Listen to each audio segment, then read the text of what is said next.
ججز کی جو تعیناتی ہے اپیرنٹلی یہ تو آسانی کے لیے کی جاتی ہے کہ ججز تعینات ہو رہے ہیں تو چلو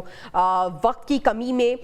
جو انصاف ہے وہ ملے گا عوام کو، لیکن ایسا لگ رہا ہے کہ اختلافات میں اضافہ ہو رہا ہے، رنجشوں میں اضافہ ہو رہا ہے، اور اس کے ساتھ ساتھ یہ گلہ کیا جا رہا ہے کہ ان تعیناتیوں سے سینیورٹی لسٹ تبدیل ہو گئی ہے۔ آپ پلیز ذرا گائیڈ کیجیے گا ہمیں۔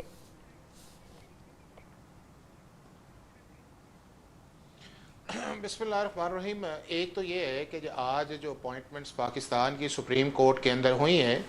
جو آرٹیکل 175A کے نیچے پاکستان کا جوڈیشل کمیشن بیٹھا ہے اور اس نے آرٹیکل 177 کے نیچے کچھ اپوائنٹمنٹس کی ہیں جو 5 ججز ہیں، اور ایک اپوائنٹمنٹ جو ہے وہ آرٹیکل 191 کانسٹیٹیوشن کے اس کے نیچے کہی ہے، ان سے پاکستان کی سپریم کورٹ کی سینیورٹی لسٹ جو ہے وہ بالکل افیکٹ نہیں ہوگی، کیونکہ جو ججز بھی اب آئیں گے کل اگر ان کا نوٹیفیکیشن ہوتا ہے تو اوتھ لیتا ہے تو وہ سینیورٹی جو ہے وہ ایز اٹ از رہے گی اور انٹیکٹ رہے گی، اور ان کی سینیورٹی سٹارٹ ہوگی جو لاسٹ اس وقت پاکستان کی سپریم کورٹ کا پرماننٹ جج ہے، اس سے آگے جو ہے ان کی سینیورٹی ہوگی ود کہ ان کے اندر کون سا جج جو ہے کس ایج کا ہے، جو زیادہ سینئر ہے وہ زیادہ سینیورٹی میں آگے آئے گا، اس سے کوئی ایفیکٹ نہیں آئے گا۔ دوسرا اس چیز کے اندر ہے کہ آج جتنی بھی اپوائنٹمنٹس ہوئی ہیں وہ جو جوڈیشل کمیشن پاکستان نے بنایا ہے اس کے اندر جو ایک کمپیٹنسی کا ایلیمنٹ ہے، اس کے بعد جو پاکستان کی سپریم کورٹ کے ججز کی تعداد جو ہے وہ 17 سے 34 جو ہمارا ایک ایکٹ ہے انکریز آف ججز اسٹرینتھ کا 97 کا، اس کے اندر کر کے تو اب تقریباً 24 کے قریب پاکستان کی سپریم کورٹ کے ججز آئے ہیں، اور یہ وہی پروسیس ہے، صرف اس پروسیس کے اندر ایک چیز چینج آئی ہے اور وہ آئی ہے جوڈیشل کمیشن کی کمپوزیشن کے اندر۔ پہلے جوڈیشری کی اکثریت ہوتی تھی، اب پارلیمنٹ کے جو ایک لا آیا ہے اس کے اندر پارلیمنٹیرینز کی ایک اس کے اندر اکثریت ہے، لیکن جنرلی دیکھا جائے تو اس کے اندر یہ ہے کہ آپ کو بار کاؤنسل کے نمائندے بھی ملیں گے، اٹارنی جنرل ہے، لا منسٹر ہے، 3 سپریم کورٹ کے سینئر ججز ہیں، ایک چیف جسٹس ہے، ایک کانسٹیٹیوشنل بینچ کا ہے، ایک اسپیکر کا نامینی ہے، 2 اپوزیشن کے ہیں، 2 ٹریری کے ہیں۔ تو اس سے آئے ہاں جس وجہ سے پرابلم آئی ہے وہ بنیادی طور پہ یہ ہے کہ جب 26ویں آئینی ترمیم آئی اس کے اندر پاکستان کے جو چیف جسٹس کا پروسیس چینج آیا، اور وہ جو چیف جسٹس جو اس وقت پیونے جج ہیں جو بننا چاہ رہے تھے چیف جسٹس جو ہے، ان کی جو لیجیٹیمیٹ ایکسپیکٹیشنز تھی اس کے اندر جو پرابلم آیا اس اپوائنٹمنٹ سے، تو اس دن سے وہ کنسرنز جو ہیں وہ آپ کو آ رہے ہیں، اور ان کے ساتھ وہ دوسرے ججز بھی جو اس لیٹر کے اندر شامل ہیں وہ وہی ہیں کہ جو پاکستان کا چیف جسٹس جو ہے اگر 26ویں آئینی ترمیم کی پہلی سچویشن ہوتی تو وہ پاکستان کے چیف جسٹس جو ہے 2032 تک کو آتے۔ تو یہ ساری چیزیں جو ہیں وہ ہیں، لیکن بنیادی طور پہ یہ ہے کہ ججز کا کام یہ ہے کہ جو آئین اور قانون کے نیچے انہوں نے اوتھ لیا ہوا ہے اس کے مطابق کام کریں، اگر ان کے کنسرنز ہیں اپنی انٹرنل میٹنگز میں کریں، اس طرح جوڈیشل کمیشن سے بائیکاٹ کر کے باہر جانا جو ہے میرا خیال ہے وہ کسی جج کی تعیناتیاں ہوئی ہیں ان سے سینیورٹی لسٹ متاثر نہیں ہوئی ہے۔ تو پھر جواد فیضی صاحب، اگر سینیورٹی لسٹ متاثر نہیں ہوئی تو جسٹس منصور علی شاہ اور جسٹس منیب اختر جنہوں نے اجلاس کا بائیکاٹ بھی کیا تھا، اس سے پہلے جو خط لکھا گیا تھا ان میں بھی یہ شامل تھے، تو کیا ان کے جو اختلافات ہیں وہ دور ہو گئے پھر؟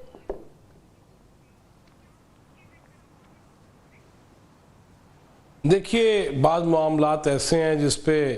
حافظ صاحب تو اظہار خیال فرما سکتے ہیں، آئینی قانونی ماہر ہیں، اور ہم جیسوں کے پر جلتے ہیں کہ کہیں ایسی کوئی چیز نہ کہہ دی جائے جو ناگوار گزرے۔ میں تو اس کو یوں کہوں گا کہ میں کوئی مفتی نہیں، ملا نہیں، قاضی نہیں، دل مگر اس صورت حالات پہ راضی نہیں کہ وہ عدلیہ جس کو انصاف فراہم کرنے میں بھی ویسا ہی ہونا چاہیے جیسا مراعات لینے میں ہے، لہٰذا یہ کوئی تصویر کوئی اتنی اچھی نہیں جا رہی۔ اور حافظ صاحب نے چونکہ بڑی تفصیل سے بیان کر دیا کہ جب کسی کو ٹھیس نہیں پہنچ رہی، جب کسی کی سینیارٹی متاثر نہیں ہو رہی، جب کوئی ایسا ایشو نہیں ہے تو پھر ایشو ہے کیا؟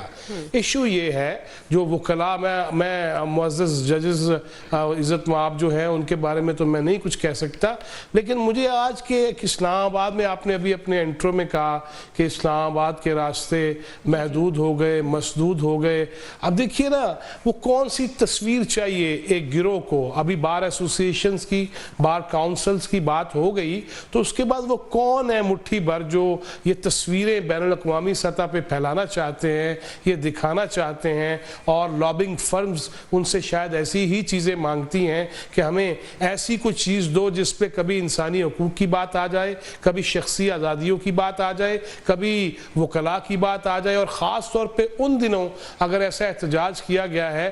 جب IMF کا وفد اسلام آباد میں موجود ہے، پاکستان میں موجود ہے، اور وہ مذاکرات کر رہا ہے، وہ جائزہ لے رہا ہے، ایسے حالات میں میں سمجھتا ہوں کہ اس وقت جس گروپ کی طرف سے بھی، وہ حامد خان صاحب میرے بڑے بھائیوں کی طرح ہے، ان کا کوئی گروپ ہے، وہ یہ ثابت کرنا چاہ رہے ہیں، جس طرح آپ نے انٹرو میں بات کی کہ وہ جنید اکبر صاحب ہوں یا علی امین گنڈا پور صاحب ہوں، جس طرح وہ بڑھ بڑھ کے آ رہے تھے ترسیلات زروں کو، اور ایک دوسرے پہ سبقت لے جانے کی کوشش کر رہے تھے دونوں، ایک موجودہ صوبائی صدر اور ایک سابقہ صوبائی صدر، اور وہ بڑھ بڑھ کے ہم بات کریں گے. نصیر واقع صاحب، بات ہو رہی ہے شرح اقتدار میں وکلا آج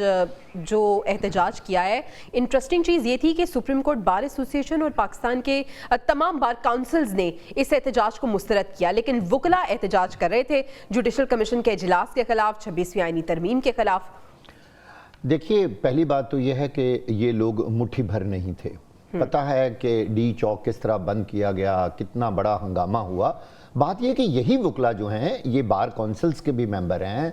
سپریم کورٹ بار کے ہوں گے، کوئی ہائی کورٹ بار کے ہوں گے، بھئی ہیں تو یہ وکلا نا. دیکھیے، جو بار اور بینچ ہے، ان کا آپس میں بہت گہرا رشتہ ہے. طریقہ کار ایسا ہونا چاہیے کہ جو زیادہ تر وکلا ہیں، وکلا کی جو بڑی تعداد ہے، وہ اس طرح کی اپوائنٹمنٹس، پروموشنز اور اس سسٹم سے متفق ہو، اور قانون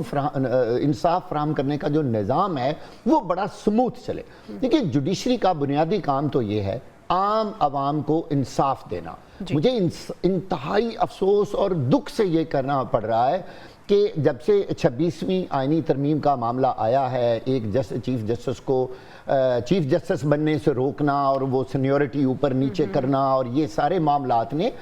ایک شک و شبہات کی پوزیشن پیدا کر دی ہے نا جوڈیشری کے اندر اور اس پورے سسٹم کے اندر. اور ایک نیا جوڈیشل کمیشن بنایا گیا جس میں پارلیمنٹیرینز کو بھی شامل کیا گیا. اب یہ جو ساری باتیں ہیں نا، یہ شک و شبہات پیدا کرتی ہیں، اس سے مسائل پیدا ہوتے ہیں. کم از کم جوڈیشری میں یہ کام نہیں ہونا چاہیے تھا، جس کا کام ملک میں عام عوام کو، بڑے کو بھی اور چھوٹے کو بھی، بر وقت اور عین میرٹ کے مطابق انصاف فراہم کرنا تھا. بھئی اس وقت تو ججز اپنی سینیورٹی، اپنی ٹرانسفر، اپنی پوسٹنگ اسی کے چکر میں ہیں. کوئی سپریم کورٹ جا رہا ہے، کوئی ہائی کورٹ جا رہا ہے. جسٹس گل حسن کو جی اڈاک جج لگایا گیا ہے. کیوں جی ان کو اڈاک جج لگایا گیا ہے؟ واقعی فیضی صاحب صحیح کہہ رہے ہیں جی، ہمارے تو پر جلتے ہیں. پھر ہمیں پیکا ایکٹ کے تحت جو ہے مقدمے درج کروا دیں گے اگر ہم کوئی بات کریں گے. تو بات یہ ہے کہ جسٹس گل حسن کو سپریم کورٹ کا عارضی جج بنایا گیا ہے. اس کا مطلب یہ ہے کہ اس پہ ابھی پورا اعتماد حکومت پاکستان کو یا جوڈیشل کمیشن کے جو میکسیمم ممبرز ہیں ان کو نہیں ہے. جبکہ جسٹس منصور علی شاہ اور جسٹس منیب کا یہاں سے بائیک آؤٹ کرنا، چلے پی ٹی آئی کے 2 ممبران کو تو چھوڑیں، وہ جوڈیشری کا حصہ نہیں ہے. یہ کتنی بڑی بات ہے کہ وہ شخص جو آنے والا چیف جسٹس تھا، دا موسٹ سینئر جج آف دا سپریم کورٹ، وہ اگر اس کا آپ بالکل صحیح کہہ رہے ہیں، اور اس نے بہت سے سوالوں کو جنم دیا ہے.